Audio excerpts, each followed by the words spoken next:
Benvingudes al segon capítol del nostre podcast Connecta Rural, una finestra oberta des dels pobles de la Safor per parlar de tecnologia, comunitat i futur.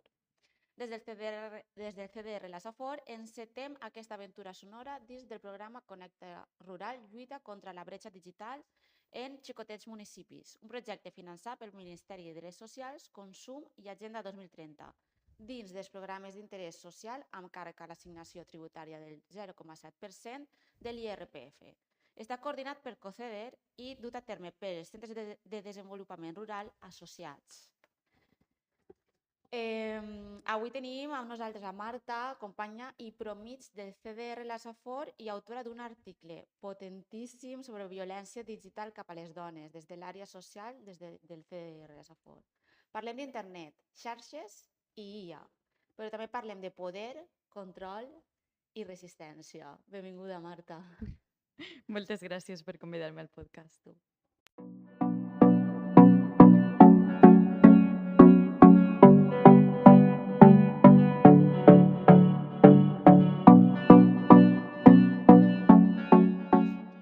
Marta, una pregunta. Si internet fora un bar de poble, què seria? El cafener de la plaça o eixe bar mugrós en olor a cassalla? Pues bueno, jo crec que tenim un poc els dos escenaris, no? Internet és una eina molt útil que utilitzem quasi tot el món en el Sí. seu dia a dia, però és de veres que té una part de bar de poble amb olor a cassalla on trobem la part oscura de les xarxes i d'internet. Exacte. Perquè l'article comença dient que allò digital hauria de ser un espai de llibertat, no? Però massa sovint ens converteix en un escenari de violència. Per què creus que està passant això? Al final, quan parlem de violència digital, parlem de com qualsevol altre tipus de violència, i més cap a la dona, que és de lo que parla l'article, parlem de tot allò que pot intimidar o pot ofendre o s'utilitza com per a agravar la integritat de les dones. Al final és algo que succeeix en el nostre dia a dia, no? Pues jo crec que tothom sabem que vivim en una societat masclista, en un ideal patriarcal, on les dones continuen patint violència i continuen patint discriminació, perdó, molta sovint. Sí. Entonces, les xarxes al final són un reflexe de lo que està passant. Sí. Esta pregunta la tenia per més avant, però realment el context de lo que s'està passant socialment, el que fa les xarxes o el món digital és o amplificar o es fa d'espill, no?, del que realment passa. Clar, o sea, no sols fa d'espill, sinó que al final també ho amplifica, perquè clavar dins del món de les xarxes la violència també està emparat per un anonimat que tenen les xarxes socials que al final fa que tota aquesta gent que a lo millor de manera normal no ho faria, pues, a lo millor per vergonya, represàlies o que li diguen alguna cosa, no ho faria en la vida real, anem a dir, en les xarxes està emparat per aquest anonimat. O sigui, Clar. no sols és un reflex o un espill, sinó que és un amplificador molt gran d'esta violència. Claro. Encara hi ha gent que diu que les imatges sense consentiment és com una broma, no? Perquè ara es porta molt de jo tinc una imatge teua, la passe i dona igual a tu com te puga sentar. A més, les imatges no solen ser esmorzant. No solen ser fent-se cafè. No. No. No sé, què es diries a aquestes persones que diuen no, és una broma i si coneixes algun cas? Bueno, en l'article ho diem, la gran majoria de persones a nivell estat espanyol han admès que han compartit aquest tipus d'imatges, no? I a més creuen que ells anem a parlar d'ells perquè majoritàriament són homes els que comparteixen aquest tipus d'imatges, es creuen en el dret al tindre aquestes fotografies de poder compartir-les, no? Moltes voltes amb la típica frase de si no vols que es compartisca o si no vols que es puge o no vols que la gent ho veja, no ho envies. Claro. Sense saber el context en el que s'ha enviat aquesta fotografia o tan sols la fotografia real. Claro. També un poc, perdó que el Tranquil·la. és un poc la responsabilitat de cada un de jo no tinc que enviar aquestes imatges perquè no són meues. Clar, per una part està la responsabilitat de cada persona de el que tu fas amb unes imatges íntimes d'una altra persona, perquè no ens oblidem de que estem en un àmbit i en un entorn d'intimitat, i també és que estem parlant de que enviar fotografies és un delicte. Sí, No estem parlant de exacte, que és una broma, estem parlant de que és un delicte. I exacte, al final això també tindria que tindre repercussions a nivell legal. claro. Eh, creus que legalment està emparat? No, No està emparat. no. Perquè tornem altra volta a que l'anonimat de les xarxes sí que és de veres que moltes voltes es persegueixen aquests casos, però també és de veres que la gran majoria de casos no arriben a denunciar-se, perquè al final hi ha una estigmatització cap a... Sempre que parlem d'aquests temes parlem de que, crec que ho tens tu per ahí també, el 90% de fotografies que s'envien o que es comparteixen són fotografies de dones. Val? Entonces, sempre parlem que ja partim des d'un entorn pues, masclista en Sí, el que es creu que hi ha un poder sobre el cos d'aquesta dona i es creu en un poder de poder enviar aquestes clar, fotografies, no? Entonces, moltes voltes parlem de l'estigmatització del cos de la dona o de com s'utilitza, però no parlem del que això crea en les víctimes. clar. Entonces, moltes voltes no es denuncien aquestes situacions perquè les víctimes d'aquestes imatges tenen vergonya a dir que els ha passat que dins de la seva classe s'han enviat fotografies, o no volen que els seus familiars s'enteren, o no volen arribar a més, Clar, o moltes voltes també hi ha un punt de xantatge, no? O de sí, cohesió a nivell... Si parles de o dius que jo he enviat aquestes fotografies, en tinc més per enviar. sí, exacte. O puc enviar-ne més, o puc compartir-les més, entonces també està este punt de coacció. O sea que ja no és tampoc que si estem o no estem emparats, sinó que també el tema social fa el seu paper, Exacte, perquè la dona també, a banda de que els números no es diuen mentides, no? Que és un 90%, és quasi la totalitat sí. d'imatges que estan rulant ara mateix per internet de dones. I a banda és que no es denuncia ja no sols perquè no, la llei no s'empare, sinó també perquè socialment estan cohesionades el que tu dius, no? Un poc el treball psicològic que hi ha darrere. Sí, exacte. I ara volia jo introduir el tema de la intel·ligència artificial, no? Que està ara tan de moda. Ara pues, va un pas més enllà, no? La IA. Els deepfakes amb IA. Podríem dir que és una nova arma masclista de futur? Sí, 100%. Quan parlem de deepfakes, parlem d'imatges que es creen amb intel·ligència artificial Sí, que no són reals. Val? sí, Clar, en el cas de les dones, com hem dit abans, aquestes imatges no són fent un cafè en un bar. clar, clar. Són imatges íntimes en el que, al igual es creen imatges de dones amb la cara d'una dona i un cos nuet, intentant un poc sexualitzar, no? O treure aquesta part morbosa de les dones. Ací al País Valencià, a la Ribera Alta, hi ha hagut un cas ara que cita xarxes on la policia està investigant un supost, perquè encara no sé la resolució del cas, d'un xaval de l'ESO que amb la intel·ligència artificial ha fet fotografies de les seues companyes de classe. I estem parlant de que hi ha quasi 15 companyeres de classe en aquestes imatges, en aquestes fotografies. 15 víctimes, 15 no? víctimes, Està molt fort. efectivament. O sea, imagina com està el món, no? O sea, al final és això, és un espí del que realment està passant, perquè ara està la Exacte. intel·ligència artificial, però és algo que passa...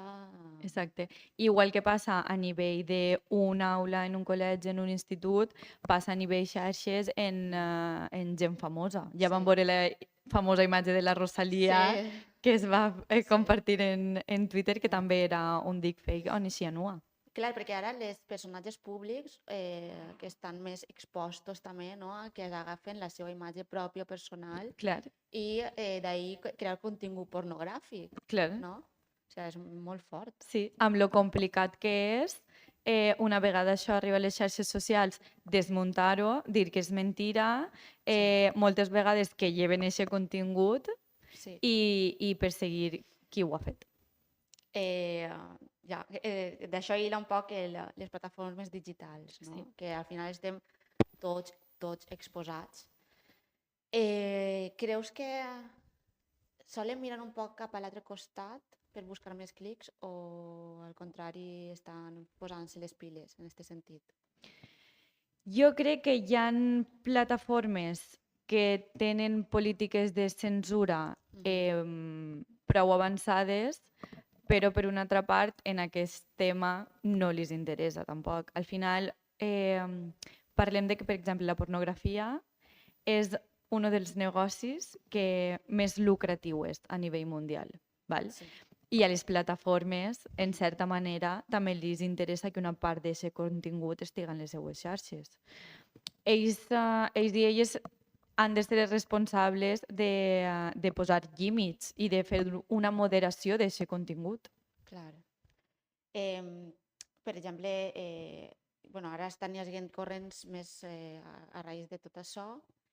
Sabem que n'hi ha activistes, periodistes, comunicadores que estan parlant sobre aquests temes, però estan rebent molts insults, amenaces, com bé dius també en l'article. No?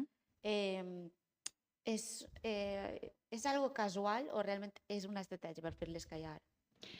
A nivell històric, si ho pensem bé, a nivell històric sempre s'ha volgut com silenciar o callar a qualsevol dona que fora un poc dissident o pensara diferent. I ho podem veure en qualsevol dona feminista de qualsevol època de la història. Sí. Val?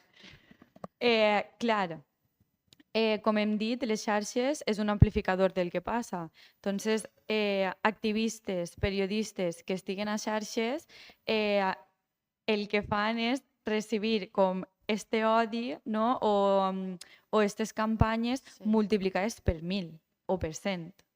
Saps? Al final no és casual, òbviament, és una manera de silenciar-les, no? És una manera d'acosar-les i hostigar-les per a que no continuen donant el discurs que donen i, a més, amb la intel·ligència artificial, també amb els deepfakes, és una manera de desprestigiar-les. Sí. Quines conseqüències, per exemple, no? Perquè clar, això té unes conseqüències no sols cap a elles que són víctimes o la persona que ha sigut atacada, sinó a nivell de democràcia i de llibertat d'expressió. Quines conseqüències pot tindre tot això? A veure, clar, quan parlem de llibertat d'expressió, no? Al final parlem de que la meva llibertat d'expressió acaba quan jo estic fent mal a una altra persona. Exacte. No? Entonces, clar, veure totes aquestes campanyes de deslegitimació, d'assetjament, d'acòs que són demoledores, perquè realment el que pateixen aquests periodistes, aquests activistes, és demoledor, al final jo crec que ressenteix un poc la nostra democràcia en el sentit de que quan tu amb el teu discurs claves odi, ja ja estàs donant un discurs d'odi, no estàs expressant la teva opinió. I aquest, al final, ho notem en el nostre sistema. Exacte, o sigui, ja és no el que estàs dient és jo com a persona tinc una llibertat d'expressió sempre i quan no t'estigui atacant. Exacte. No estigui tenint un discurs d'odi, que al final també hi ha moltes persones que utilitzen no? És que jo estic dient el que pense, tinc la meva llibertat d'expressió ja, però... En el moment en el que estàs insultant una persona, estàs enfocat a un discurs d'odi i estàs acosant aquesta persona, no és llibertat d'expressió. Damunt fa molta risa, no? Em fa molta gràcia que aquestes mateixes persones o aquest corrent de pensament sempre com a que vol destacar que no existeix la llibertat d'expressió, no? O deixa'm dir el que vulguis perquè és el meu dret a dir el que jo vulgui i el que jo opine i és que voleu censurar-nos, però al final estem veient com per xarxes estan dient-li barbaritats a altres persones. Exacte. Si no existira la llibertat d'expressió no podries dir aquestes coses que estàs dient. I passa en xarxes, passa en televisió, passa en ràdio, passa en tots els àmbits. Perquè el que també pot passar és que una persona activista que té el seu canal de YouTube Sí? Pues està dient alguna cosa i després ha tingut ahir les seues assetjaments. Eixa persona al final també a nivell psicològic ja té una seva repercussió i a més inconscientment la seva llibertat d'expressió ahir sí que està atacada, no? Clar, però perquè moltes vegades al final és tan gran el nivell d'acords que tu recibixes, no? Que comences a plantejar-te, ostres, pues a lo millor este tema no vaig a tocar-lo, o a lo millor este comentari no vaig a fer-lo, o a lo millor vaig a dir això però d'una altres maneres. Ja t'estàs autocensurant Clar, a tu mateix, clar. també. També per el que dius tu, per les repercussions psicològiques que té aquest, no? Nosaltres parlem molt de l'assetjament escolar, del bullying, però del ciberbullying dins les aules, però a nivell de persones adultes també, rebre tots els dies contínuament atacs cap a la teva persona ha de ser molt dur psicològicament i ha de ser molt difícil de portar també. Sí. O sea, i realment seria que el tema o el context de llibertat d'expressió n'hi ha com dues parts, no? Una que és el jo dic el que vull, que em dona igual atacar-te, però tu que Exacte. estàs dient algo que realment no estàs atacant, sinó estàs defendent un dret, Sí. jo sí que te puc atacar a tu conforme vulgui, no? I és un poc la contradicció de les dues parts. Sí. Com explicaries a aquest hater o a aquesta persona que està ahí atacant que el que fa realment no és una llibertat d'expressió, sinó realment és violència? És molt complicat, perquè també aquestes persones que ho exerceixen no són conscients o no volen ser conscients del que estan fent realment és una forma de violència, no? Per a ells estan en el seu dret de dir el que pensen quan vulguen i a qui vulguen. Mm. I realment no és així.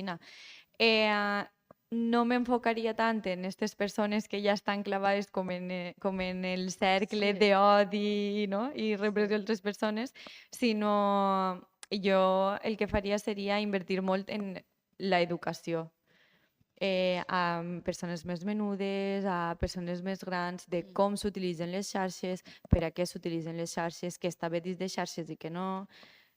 Un Sí. poc educació. O sea, realment, o sea, ja com nosaltres com a societat, el paper que tenim és això, no? D'educar. Sí, educar. Creu realment el antídoto a tot això és l'educació. Clar. O sigui, al final tu no pots picar pedra per a no traure res, no? Entonces anar un poc cap a aquestes persones també és un poc això, Sí. picar pedra per a no traure res. Clar. Entonces el nostre objectiu, no? O el que fem també en el CDR és apostar per aquesta educació, per ensenyar-los als més menuts i menudes valors, ensenyar-los respectes, ensenyar-los formes de comunicació, com donar la seva opinió, no? I com fer valdre la seva llibertat d'expressió, però sense ofendre a altres persones, sense assetjar altres persones. En el tema de la dona que ha sigut víctima de violència en xarxes o digital, o en aquest cas les activistes que han estat assetjades, què és el que poden fer? No? Una vegada has patit això, quins mètodes poden agarrar, optar? A veure, jo el primer que els diria és que poden acudir a les plataformes, encara que tinguen pocs mitjos, hi ha mitjos per exemple, les imatges compartides sense consentiment, llevar-les de xarxes, perquè les plataformes tenen polítiques específiques per a aquestes coses. Entonces ho pots demanar. I per una altra part dir-los pues, que no estan soles i que no són les úniques que els passa, desgraciadament, Desgraciadament. però que agafen suport de la resta de comunitat de periodistes i activistes i de dones que estan allí dient-los el bé que estan fent tots els dies. I ara ja per tema de reclam, no? És des del CDR que és Sí. el que es podria fer cap a això. O sigui, a les víctimes o... Ja has dit educar, primer i principal, però des de l'àrea social també, que és el que podríeu fer o quin missatge vols donar. Nosaltres des de l'àrea social Nosaltres al final, és un poc lo que t'he comentat, quan anem a centres educatius intentem ensenyar-los valors, ensenyar-los respecte als companys i companyes. I si en algun cas trobem alguna persona que ens diu que ha patit aquest tipus de violència, doncs intentar ajudar-la a anar un poc a l'arrel, no? Com ha sigut, per què ha sigut, posar-ho en coneixement de les persones responsables dels mestres o el que siga perquè puguen donar-li suport. Crec que teniu un canal de denúncies en la web. Tenim un canal de denúncies en la web, en la web del CDR, per poder fer denúncies de delictes d'odi o d'assetjament.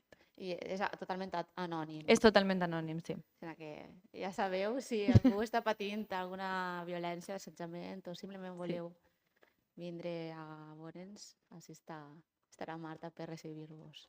Moltes gràcies, Marta. A tu.